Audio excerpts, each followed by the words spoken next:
মালদায় চাকরির নামে কোটি টাকার প্রতারণা, 4,500 যুবক যুবতীর অভিযোগ। চাকরি দেওয়ার প্রলোভন দেখিয়ে প্রায় 4,500 বেকার যুবক যুবতীর কাছ থেকে কোটি কোটি টাকা তোলার অভিযোগ উঠল সুজাপুর এলাকার এক বেসরকারি নার্সিংহোম কর্তৃপক্ষের বিরুদ্ধে। অভিযুক্ত হিসেবে নাম উঠেছে নাজিউল শেখ এবং তার বোনের। অভিযোগ, কালিয়াচক থানার অন্তর্গত জাতীয় সড়কের পাশে মালদা মিশন হাসপাতাল নামে একটি নার্সিংহোম নির্মাণের পর 2025 সালের জানুয়ারি মাস থেকে বিভিন্ন সোশ্যাল মিডিয়ায় নিয়োগের বিজ্ঞাপন দেওয়া শুরু হয়।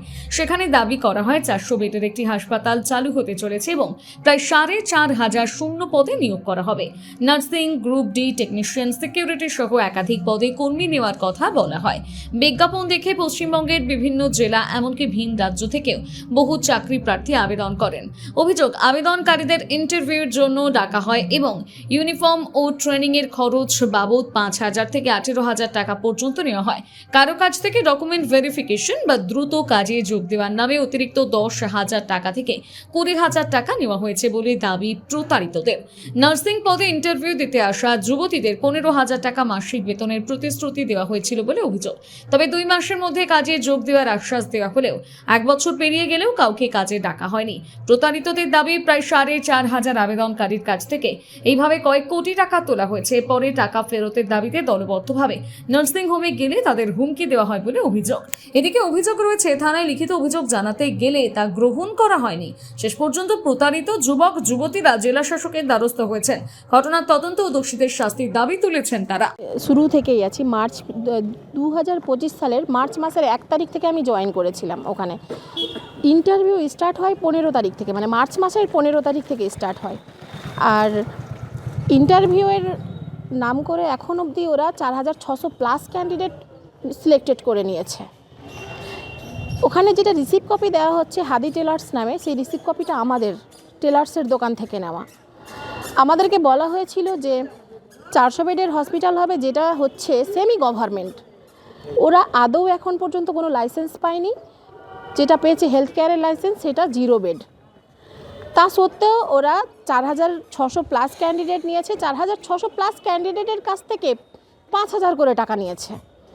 আর কিছু জনের কাছ থেকে ট্রেনিংয়ের নাম করে 13,000 করে নিয়েছে। কিছু জনের কাছ থেকে আর্জেন্ট জয়েনিং বলে 50,000-এর আপে নিয়েছে টাকা। টেলার্সের বিষয়ে বলি যে টেলার্সকে যে বলা হয়েছিল যে আমাদের 400 বেডের হসপিটাল, আমার 300টা প্যাড দরকার, কাজগুলো তোমাকে দেবো, মানে সেলাইয়ের কাজগুলো তোমাকে দেওয়া হবে।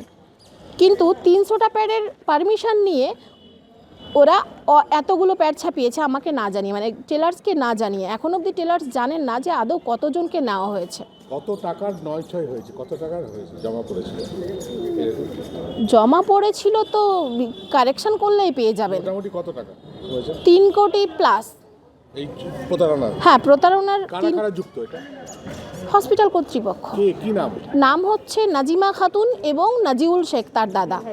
নাজিমা খাতুন যিনি হচ্ছেন একজন চোখের পাওয়ার চেককারিনী, কিন্তু ও নিজেকে সামনে আনছেন মানুষের সামনে যে আমি একজন চোখের ডাক্তার, একজন চক্ষু বিশেষজ্ঞ, এবং গ্রামাঞ্চলে গিয়ে গিয়ে ক্যাম্প করছেন চোখের ডাক্তার হিসেবেই।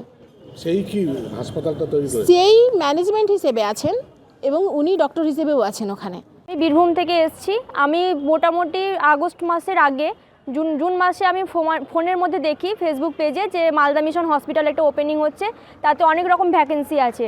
সেই ভ্যাকেন্সির মধ্যে আমার পদের একটা আমি ভ্যাকেন্সি খুঁজে পাই, জিএনএম স্টাফ নার্স, এবং সেই কারণে আমি আমার সিভিটা তাদের দেওয়া ফোন নাম্বারে পাঠাই এবং তারা তার পরের দিনই আমাকে ফোন করে ডাকে জয়েন করার জন্য, মানে ইন্টারভিউ দেওয়ার জন্য। তারপর আমি ইন্টারভিউ দিতে সেখানে আসি, মালদা মিশন হসপিটালে ইন্টারভিউ নেওয়া হয় এবং রীতিমতো আমি সিলেক্টেডও হয়ে যাই। তারপরে আমাকে ফোন করা হয় যে ডকুমেন্ট ভেরিফিকেশনের জন্য তুমি এসো। তারপর আমি আগস্ট মাসের 25 তারিখে ডকুমেন্ট ভেরিফিকেশনের জন্য এসেছিলাম মালদা মিশন হসপিটালে, এবং সেখানে আমাকে ডকুমেন্ট ভেরিফিকেশনের জন্য আধার কার্ড সামথিং কিছু আমার দেখলো। দেখার পর বলছে যে আমাদের ড্রেসের তৈরির জন্য 5,000 টাকা করে তোমাদের জমা দিতে হবে।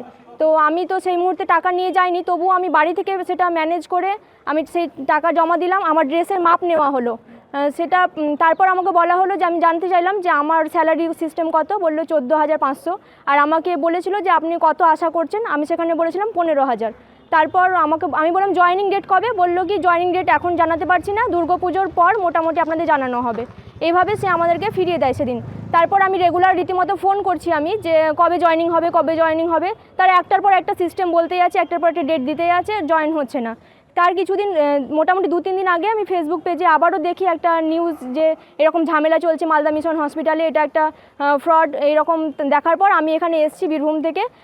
আমি আমার টাকা ফেরত চাইছি, কিন্তু তারা আমাকে বলছে যে যা করার করে নাও, এখন দিতে পারবো না, তোমরা ডেট নাও। এভাবে ডেট 3-4 বার ডেট দিতে বলছে, এইভাবে আসা সম্ভব হচ্ছে না। 5,000 টাকার জন্য যদি আমি 5 বার আসি তাহলে আমার টাকাটা নেওয়ার মানে কি হবে? বীরভূম থেকে এরকম কজন আছে? বীরভূম থেকে আমাদের ফ্যামিলি থেকে আমরা 4 জন আছি। আমার নিজস্ব বোন আছে, প্লাস আমার দাদা, আমার বৌদি আছে। কত করে নিয়েছে? আমাদের 5,000 করে নিয়েছে। একটা ফ্যামিলি থেকে আমরা 20,000 টাকা দিয়েছি টোটাল।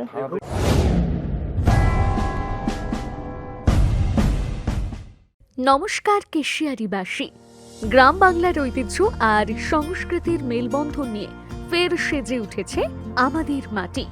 ফের সেজে উঠছে আমাদের মাটি।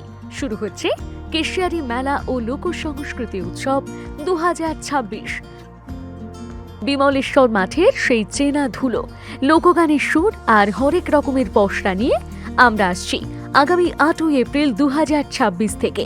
হারিয়ে যাওয়া লোক সংস্কৃতি আর প্রাণের উৎসবে মেতে উঠতে আপনি সপরিবারে আমন্ত্রিত। স্থান কেশিয়ারি বিমলেশ্বর মাঠ, পরিচালনায় কেশিয়ারি মেলা ও লোক সংস্কৃতি উৎসব কমিটি। মনে রাখবেন, আগামী 8ই এপ্রিল দেখা হচ্ছে মেলা প্রাঙ্গণে। নিজেকে আপডেট রাখতে ফলো করুন সানন্দা নিউজ।